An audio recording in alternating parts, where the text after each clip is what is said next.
Esse é um formato novo, né, Ciclo Ideias, né, em que a gente vai falar um pouco, de carreira, de, né, trajetórias e tudo mais.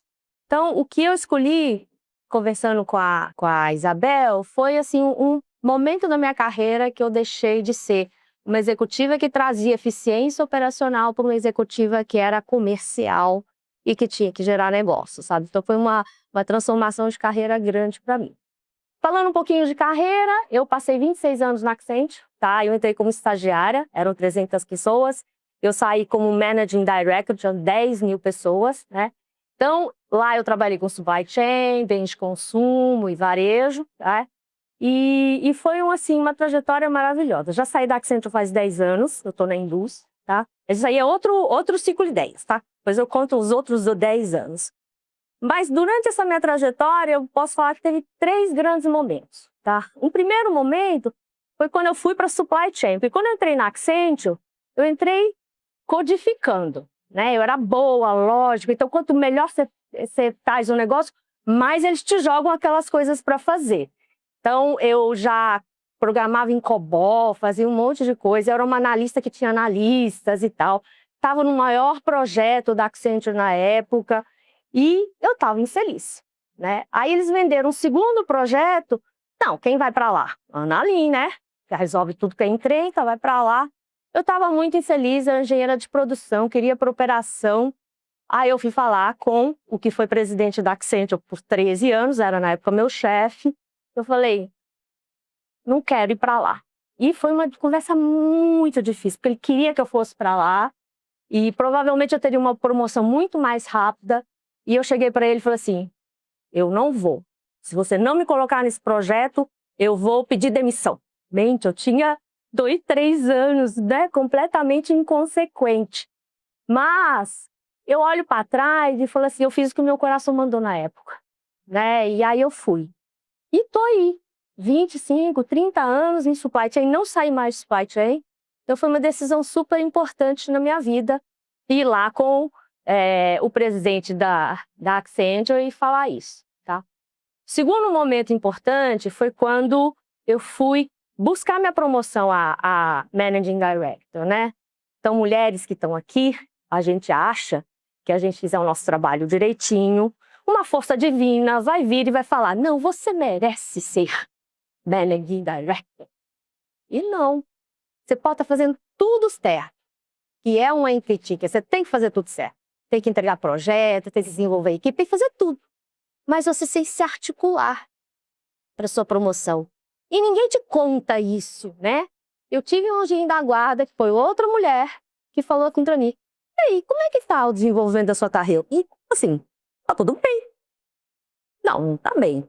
Eu tô aqui ralando, ralando, ralando, e ninguém me falou que você tem que fazer isso, fazer aquilo e tal. Eu falei, então vamos articular.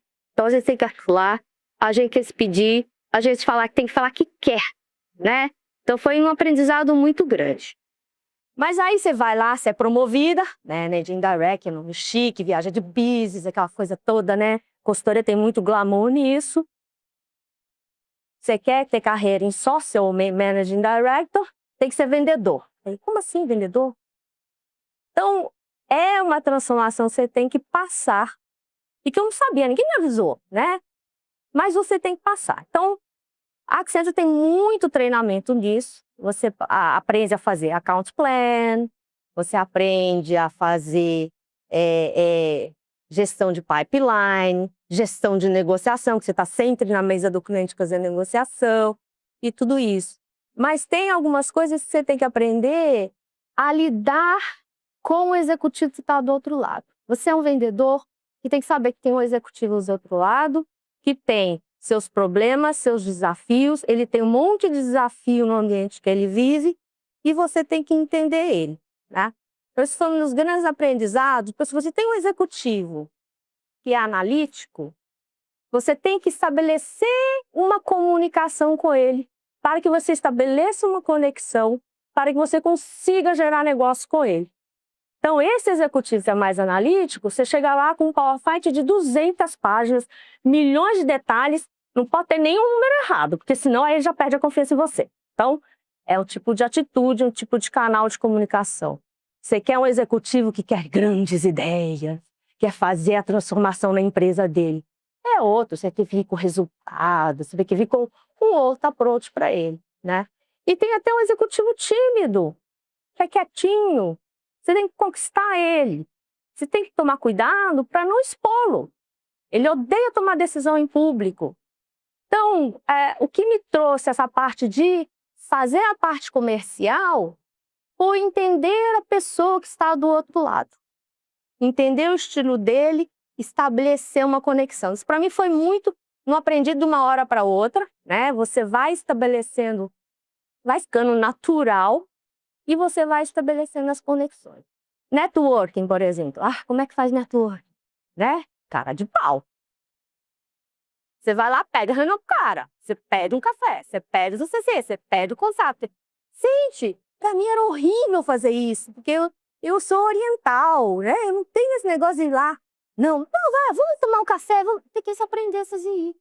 Para mim, eu tive que mudar um pouco a minha natureza para eu poder fazer isso. Tá? E é interessante que uma coisa que eu aprendi muito, que eu acho que é uma das coisas que mais me leva para a vida, é passa pelo seu cliente o que ele não pode fazer por ele. Isso é uma frase que fica para mim para sempre.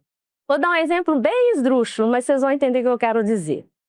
Eu estava atendendo o agribusiness e a Accenture tinha um evento, né, de balé, Bolshoi, fecharam a fileira da frente, compraram os ingressos e tal. Aí eu falei assim, puxa, mas eu tô no agri, esse bando de brutamontes aí, o que eles vão entender de balé clássico? Não vão nem, né, dar bola para isso. Vou testar. Para minha surpresa, foram 3 C-levels no evento. Você tem lá 2h30 de intimidade com esse cara que você senta do lado, que você conversa, você entende, você conhece a esposa amor, né? E você fala assim, poxa, que legal. Quer dizer que ele vai fechar negócio comigo? Não, não é por causa de um ticket de balé. E, aliás, hoje em dia nem pode mais, né? Compliance, essas coisas, você não pode nem fazer mais isso. Mas me dá uma abertura. Quando eu pedir uma reunião, quando eu pedir um coaching, quando eu pedir alguma coisa, ele vai me atender, porque ele sabe quem eu sou. A gente passou um momento lá e que para ele ia ser muito difícil ele comprar um ticket do Bolshoi para a esposa dele. E a gente fez isso.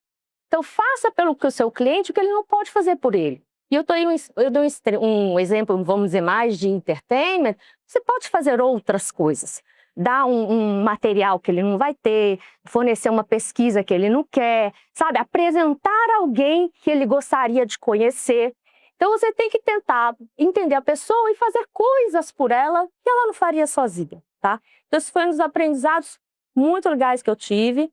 E você tem que estar preparado para ter os feedbacks, né? Eu tive uma vez um feedback de um cliente, do nada, você só vem falar comigo para vender projeto, você nem me chama para almoçar. Bom, então vamos voltar 5 passos atrás, já comecei com o pé esquerdo com esse cara, vamos começar atrás, vamos começar a levar para almoçar, né, já que ele pediu e tal. E depois foi super interessante, a relação vai melhorando e no final eu fiquei sabendo várias coisas pessoais dele, ele me ajudou em algumas coisas, eu ajudei em outras, sabe? Então isso é networking, isso que é legal. E para mim o sonho de consumo é quando você chega num feedback super positivo de um cliente e fala assim, vocês são muito caros, mas que eu quero poder com você. Você chegar numa diferença de 20, 70, eu posso se contratar. Miss Vanney, para quem está em consultoria, sabe o que é esse negócio de vender projeto? Tá Miss Vanney, quando pensa assim para você, ó, quero vocês e vai ser 6 horas do preço, ele tá te dando um coach porque ele quer que você seja. Isso gera um negócio, isso faz com que você saia do ciclo só de eficiência, redução de custos, para gerar negócios com seu cimento, tá? Bom, gente, era isso que eu tinha para compartilhar e só para uma frase final, né? Se desafiem a fazer coisas diferentes na vida, né? E uma conexão leva a outra. Eu vou dar um outro exemplo. Tem um cara que eu achava muito esquisito, assim, e pensa que relacionamento que foi ele. Aí um dia ele falou assim, Ana, você não quer dar aula no MIT? Não, foi eu? MIT? Vocês fazer isso? Não. Era um curso que seria só, vamos dizer assim, um monitor, né, da aula. assim, nossa, minha gente acessa todo o conteúdo do MIT online. Então, assim, não ganha dinheiro, mas, assim, veja as oportunidades que abram na sua frente para fazer coisas diferentes, né? Não é só um trabalho CLT que gera riqueza para sua carreira, para suas relações, tá? Então é isso. Bom, minha sugestão, gente, entenda um lado comercial que nos ajuda, sabe? A ser melhores profissionais. Sou obrigada. Estou à disposição.